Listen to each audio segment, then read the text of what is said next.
mal las cosas.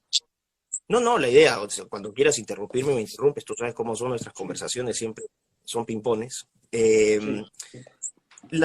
Yo vengo estoy desarrollando obviamente todo parte con mi interés con este concepto de cuarta revolución industrial, ¿no? Que surge en un paper que escribe Klaus Schwab, que es el director o el jefe del Foro Económico Mundial, el World Economic Forum, que es un foro civil donde se reúnen presidentes, artistas, millonarios, jefes de empresas, de finanzas, etcétera. Y Schwab acuña en Foreign Affairs, que es una conocida revista de relaciones internacionales, el concepto de cuarta revolución industrial. Y dice que, bueno, se vienen una serie de cambios en la robótica, la impresión en 3D, la biotecnología, la inteligencia artificial, ¿no? Una serie de tecnologías que iban a cambiar la forma en cómo los seres humanos iban no solamente a producir en términos económicos, sino también las relaciones propias y más aún lo que significa ser humano. Y a mí me llamó mucho la atención esa idea de que, ¿no? Que iba a cambiar la condición y la naturaleza humana. En 2016, en abril, Schwab lanza formalmente, porque parece que el artículo en Foreign Affairs no tuvo mucho impacto, entonces llama a una conferencia de prensa y lanza ante la opinión pública mundial, ¿no? Con televisión y una serie de cosas, ahí lanza el concepto de cuarta revolución industrial. Y es en ese momento donde pega esta idea. Entonces, cuando uno empieza a ver, ¿no? La narrativa es muy agradable, o sea, uno siempre tiene que leer entre líneas estas narrativas que siempre hablan en nombre del progreso, ¿no? El progreso en nombre de la humanidad, que todos vamos a estar mejor. Siempre hay el progreso, las nuevas narrativas de progreso siempre traen una promesa, la promesa de un mundo mejor. Pero lo curioso es que estas narrativas nunca enseñan el lado oculto, ¿no? O las cosas negativas, las cosas que podrían salir mal a partir de esto. Y me llama mucho la atención cuando estaba viendo esta idea, cómo definen la cuarta revolución industrial. Y es textual, y lo pueden ver en la página web del Foro Económico Mundial. Dice que es la fusión, ojo con esto, es la fusión de los sistemas biológicos, físicos y digitales. Fusión. Uno encontrando un poco más allá también esta ideología, ¿no? Que ha surgido, bueno, un movimiento que surge en la década de los 90 ya formalmente, que es el transhumanismo, la Asociación Transhumanista Mundial, fundada por Nick Bostrom, que es ahora un profesor en la Universidad de Oxford, y David Pearce, que es un filósofo independiente, quien también pude entrevistar y que está en mi canal de entrevista, ¿no? Estas personas fundan la Asociación Transhumanista Mundial. Y el transhumanismo lo que plantea son tres principios. Uno de los tres principios es la super longevidad. Los transhumanistas creen que aplicando tecnologías a nuestro propio cuerpo, podemos llegar a extender nuestra esperanza de vida a tal punto que en algún momento la muerte pueda ser considerada una enfermedad. Hasta la muerte puede ser curada, vamos a decir. ¿Ok? Después tenemos el segundo postulado del transhumanismo, que es la superinteligencia, que dice que, bueno, nuestras capacidades cognitivas son muy limitadas, que básicamente en la escala evolutiva somos bacterias y que podemos llegar a niveles mucho, mucho más desarrollados más adelante. Y que por lo tanto, por ejemplo, con la implantación de chips en la cabeza o con la implantación de procesadores, memoria RAM, subir nuestros pensamientos a la nube. Es decir, hay diferentes gradientes, ¿no? De lo que es posible hasta la ciencia ficción.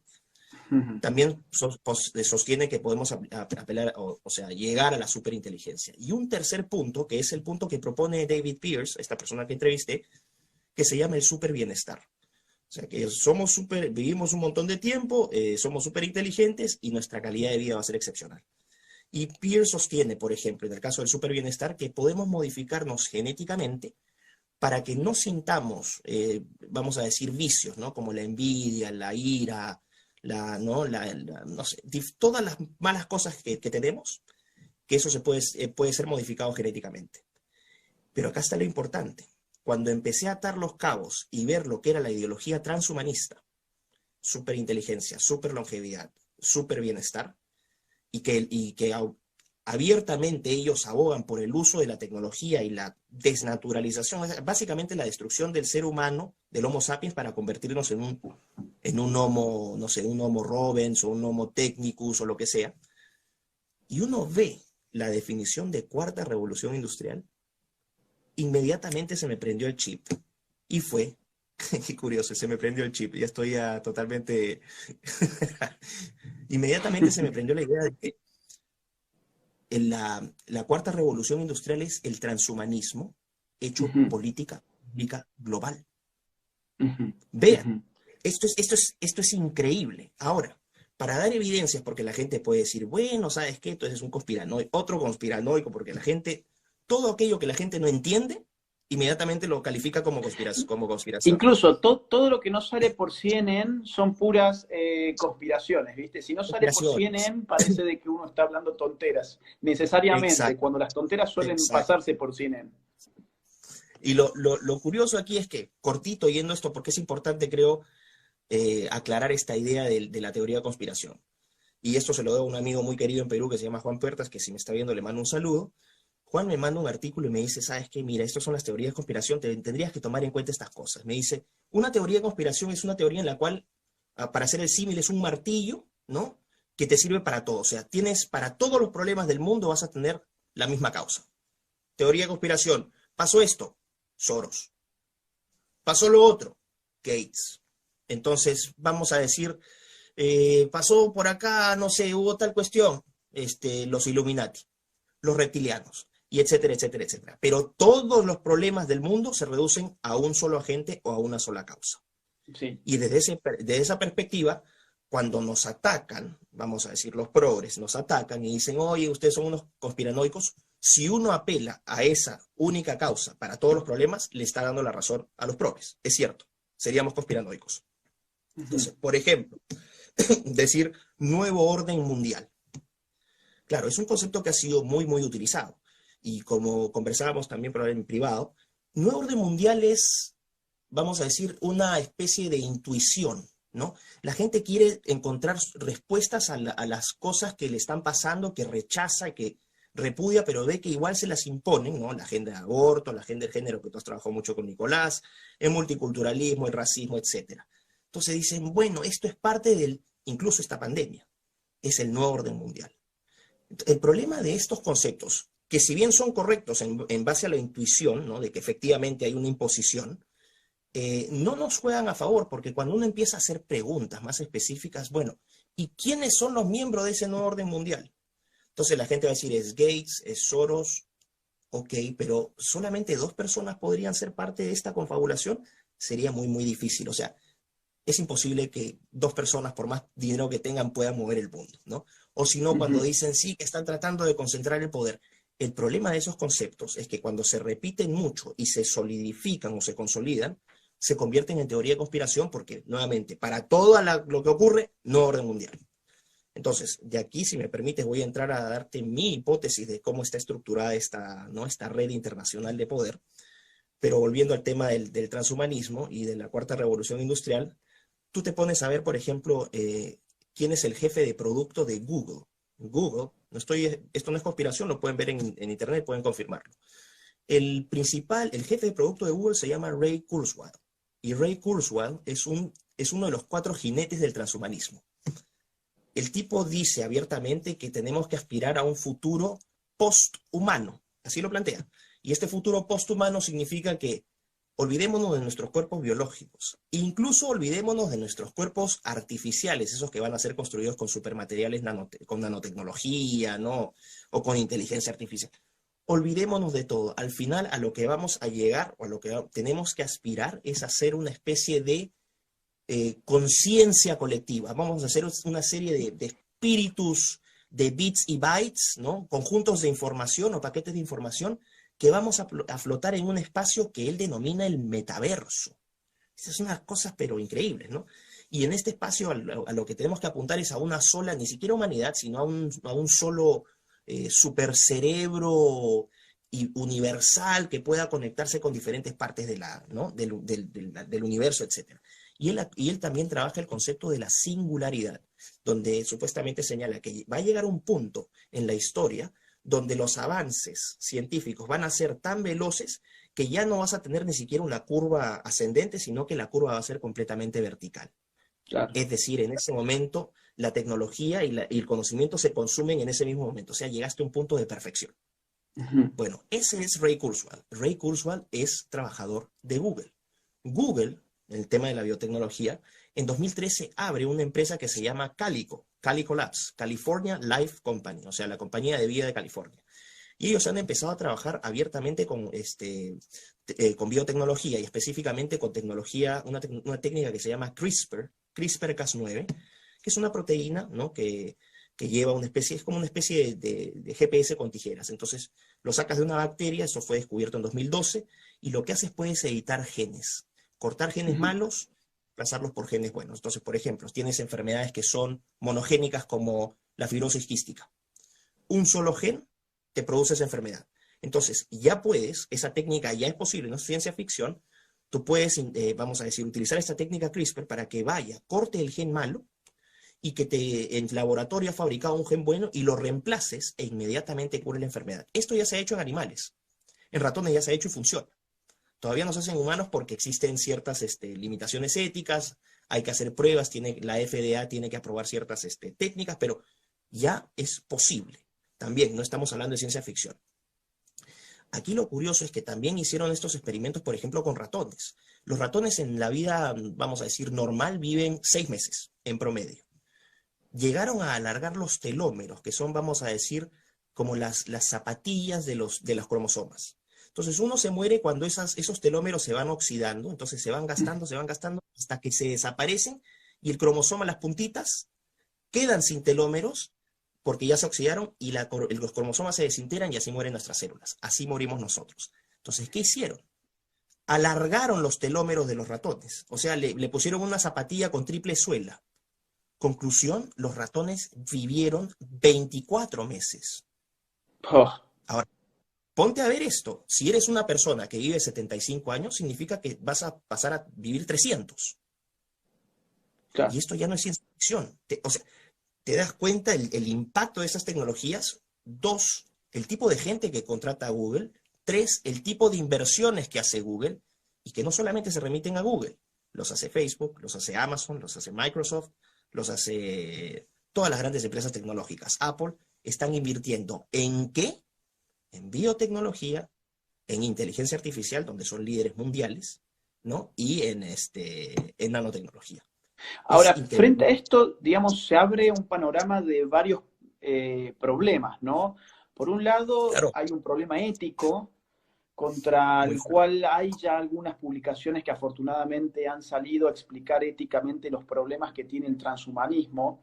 Pienso en Michael Balzer, ¿no? Este libro Contra la Perfección, por ejemplo. Porque Michael, ¿cómo se llama? Michael Balzer, ¿no es? Sigue, ahorita se me va a aparecer el nombre. Okay. Dale. Michael Sandel.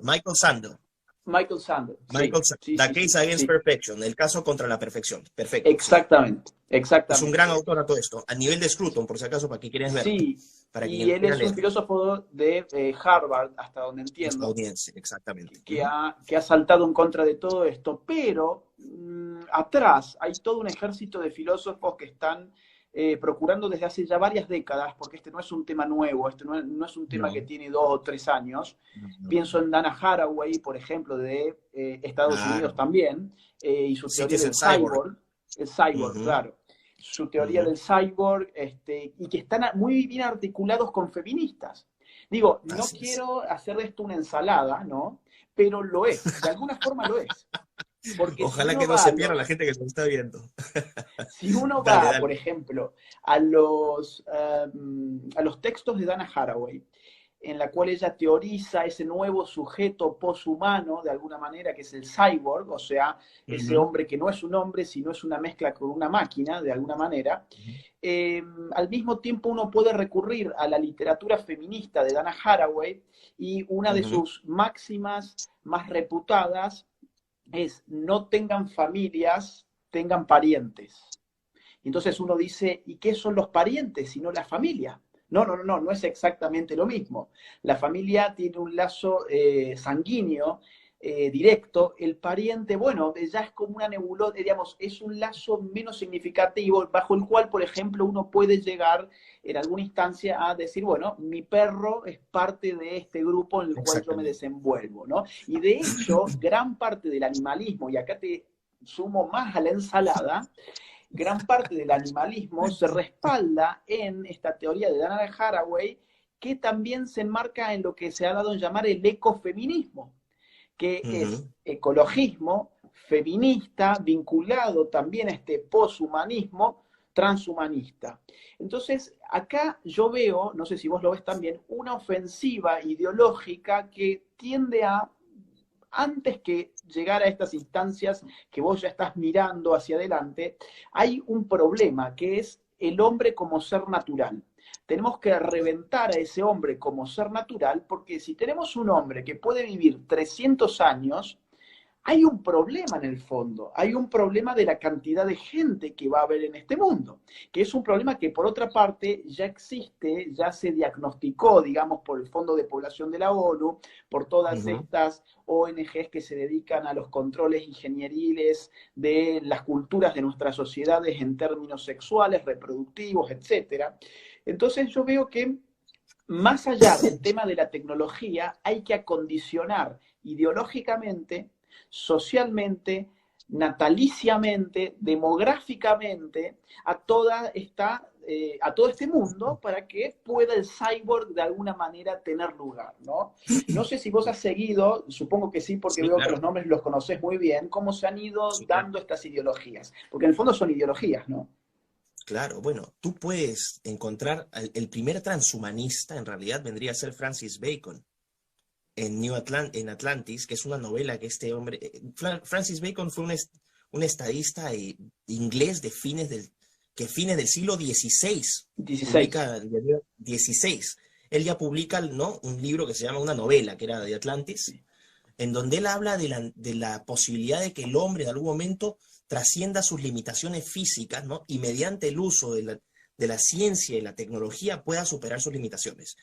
Francis Bacon es el padre del método científico, Sí. para que hagas ahí la conexión. Entonces es una cosa que desde fines del siglo XVI, el hombre ya está pensando en cómo utilizar las herramientas científicas y tecnológicas para superar sus limitaciones, en pos de una perfección que nunca va a alcanzar, porque siempre, estoy seguro, va a encontrar algo que no le cuadre. O sea, es básicamente como ese cuadro, esta mujer española, esta señora española, ¿te acuerdas de un cuadro que sacó de una iglesia y que lo quiso arreglar? Era un cuadro que había sido pintado en una capillita, Sí. y vino esta señora y trató de arreglarlo y lo destruyó. Ya, en esa línea veo yo que vamos con el transhumanismo. Pero bueno, a lo que tú comentabas, es muy cierto. Vamos a decir, el fundamento, el fin supremo es convertir al hombre o al ser humano en plastilina. O sea, todo se reduce a convertirnos en plastilina, y a partir de esa plastilina hacer lo que se nos venga en gana. Por ejemplo, cuando tú hablas del feminismo, vamos a decir el género, ¿no? Los transgéneros, los transespecie, los transcapaces, ¿no? Que son estas personas que de manera intencional se lesionan a sí mismas para tener una discapacidad. Entonces son transcapaces. Hubo un caso en Estados Unidos, una chica que se fracturó las piernas, se tiró no sé cuántos pisos, pues se fracturó las piernas, ahora vive en silla de ruedas. Otra que se tiró ácido en los ojos porque quería verla, o sea, quería vivir la vida sin vista. Hasta esa locura. Entonces, transespecie, transgénero, transcapaces, transrazas, ¿no? Michael Jackson, el primero, el pionero. Transedades. Fíjate, transedades, ¿no? O sea, todos los trans, pero fíjate, trans. ¿A qué apunta? El prefijo sigue siendo, el prefijo sigue siendo transhumanismo.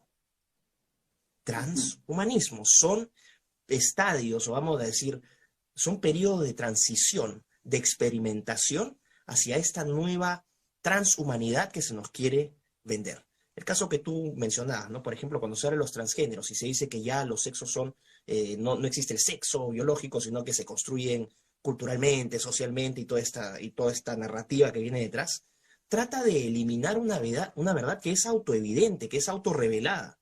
Tú pones a una mujer calata y a un hombre calato desnudos al lado, y es autoevidente la diferencia. No tienes que ni siquiera explicarla, no tienes que venir un PhD de género para decirte, oye, acá no hay diferencias.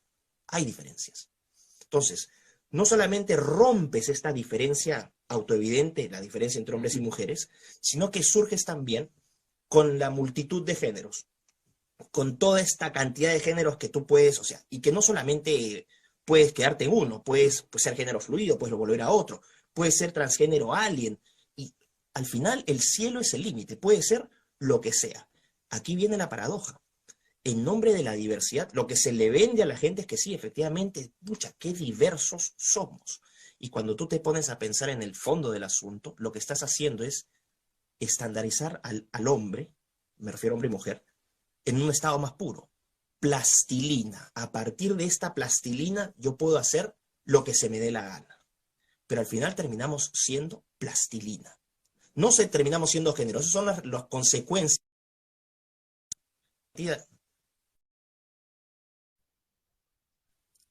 No sé, como que se cortó un poco. Sí, sí, ¿Me no, no, no, retomaste? escuché, sí, sí, sí, sí, Perfecto. sí. Mira, yo Ok, veo, perfecto. perdón, un punto más, ahí como para sumar justo ahora, que es Ujú, que a esta antropología, digamos, antinatural, en el sentido de que ujú, apunta a un hombre que está totalmente al margen de sus condiciones reales de existencia, sus así es. condiciones, Ujú, digamos, que tiene un cuerpo, que ese cuerpo él no lo ha escogido, que ese cuerpo ujú, funciona de una manera que él no ha escogido tampoco, anatómicamente, fisiológicamente tiene una especificidad.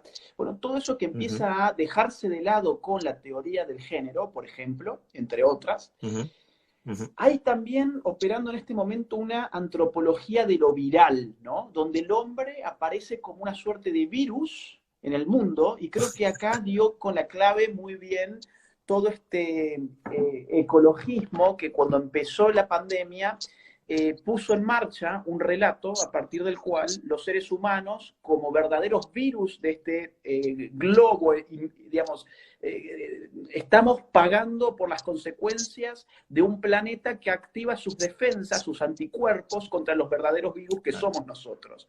Todo esto que lamentablemente también penetró dentro de la iglesia, y hay toda una teología actualmente que Ujú, chupa, digamos, de esta antropología de lo virósico, de ver al hombre como un ujú, virus para este planeta, ujú, en el cual además se le da al planeta el estatus de sujeto vivo, superior jerárquicamente, ontológicamente, digamos, respecto del propio ser humano, ¿no? Yo ujú. creo que van bastante de la mano, porque en definitiva, si vos querés ya no un hombre, sino arcilla para moldearlo, lo que necesitas es eso, es alguien que descrea de que tiene una condición natural que no ha escogido, pero por otra parte que sienta culpa respecto de qué es uno mismo. La culpa con el Exacto. descreimiento es un combo explosivo que le da cabida a última instancia a la idea de, bueno, mira, yo te puedo poner un chip para que vos seas por fin ya no un virus, por ejemplo, o para que vos puedas escoger qué vos querés ser. Digo, todo esto de lo transexual, las hormonas y todo Ujú, lo demás, ujú. ¿no es en principio un primer intento por generar un sujeto transhumanista? O vos crees que solamente está anclado en la cuestión del género, toda esta invasión corporal para, digamos, aniquilar el propio cuerpo y que ese cuerpo pueda, por lo menos, aparentar sexualmente ser otra cosa. Voy a ir a algo más extremo todavía, y que tú también lo has visto. No solamente se reduce al género del Homo sapiens, sino que ya empiezan a haber, por ejemplo, eh, ¿no? Corrientes pedofílicas que todavía, vamos a decir, vamos a decir, se quedarían en el campo de la humanidad. Pero también empiezas a tener zoofilia, ¿no? ¿A qué voy con esto? Y en este sentido, la biotecnología técnicamente es posible hacerlo, donde puedes mezclar, porque ya eres plastilina, ¿no? Y el animalismo lo que hace es pone al ser humano al nivel de los animales, no tenemos ni más ni menos derechos. Mira qué curioso, estamos al mismo nivel. Entonces, cuando estás al mismo nivel, el trato va a ser exactamente el mismo, donde puedes empezar a experimentar con cruces genéticos o combinaciones genéticas entre especies, la formación de quimeras, literalmente. O sea, y para que veas cómo funciona, y acá lo atamos, y espero que la gente que nos está escuchando pueda ir entendiendo cómo funcionan estas cosas. Son muy complejas, pero tienen toda su razón de ser. No sé si viste esta película que se llama The Shape of Water, La forma del agua, Sí, donde era excelente, sí, sí, una sí, sí, mujer que era muda, que se enamora de un tipo que era medio pescado. sí. Ahí empieza el adoctrinamiento. Ganó, que la ganó un doctrinaria Oscar, ¿no? O sea, ganó el Oscar a la película del año 2018, a la mejor una cuestión película del así. 2018. El solo hecho de que haya ganado Oscar ya también te da el tipo de validación que se le da a ese tipo de, ¿no?, de argumentos. Pero lo curioso es esto. Cuando yo escuchaba los comentarios de la gente, y a mí la película me pareció una basura, cuando yo escuchaba los comentarios de la gente, ay, sí, o sea, como que sentían qué lindo el amor. Era una cosa que yo decía, pues esta gente está entendiendo lo que está diciendo, ¿no? Probablemente reaccionaban así porque la gente no tiene conciencia de que, o sea, ellos siguen creyendo que esto es ficción. Y bajo la ficción ellos van a darlo por alto, pero si saben que, por ejemplo, ya en la Universidad de Nagoya, en Japón, ya se han aprobado protocolos para mezclar genes de embriones humanos, ¿no? De células de hasta 14 días, ¿no? Embriones humanos con genes de cerdos para la fabricación de órganos. Mira, porque el cerdo anatómicamente tiene Sí. constitución anatómica muy similar al ser humano. Entonces, la gente no dona órganos, entonces vamos a fabricar corazones, entonces vas a crear granjas, ¿no?, de cerdos con órganos humanoides. Pero eso uno puede decir que maravilloso, porque la gente siempre evalúa los aspectos positivos de la tecnología. Pero toda la tecnología, como siempre he dicho, la tecnología no es ni buena ni mala. El uso que le das a la tecnología determina si es buena o mala. La energía Exacto. nuclear puede ser excelente, tienes energía nuclear gratuita, pero también puede ser Hiroshima y Nagasaki. O sea, y la gente solamente por y que va acompañado intencionalmente y deliberadamente por los promotores del progreso, que solamente te muestran el lado amable de las tecnologías, pero ¿qué pasa si esas tecnologías caen, por ejemplo, en manos de dementes y empiezan a fabricar, no sé, seres humanos que sean resistentes al espacio y los muta genéticamente con los tardígrados, que son unos parásitos de este tamañito que pueden resistir el espacio? Entonces tienes ya humanoides, tienes X-Men, tienes Star Wars. Nuevamente, el cine también va acompañando esta narrativa, ¿no?, política, ¿no? Y es un espacio de adoctrinamiento. Entonces, a lo que ibas con lo que tú decías, efectivamente, va más allá. No solamente reducirlo al campo del humano, sino que combinarlo con especies y va en línea con lo que dice el transhumanismo. Y si analizas críticamente la definición de cuarta revolución industrial, no estás rompiendo ninguna regla. La fusión de sistemas biológicos, físicos y digitales. Sumo algo sobre la forma del agua. Había mucha gente que consultaba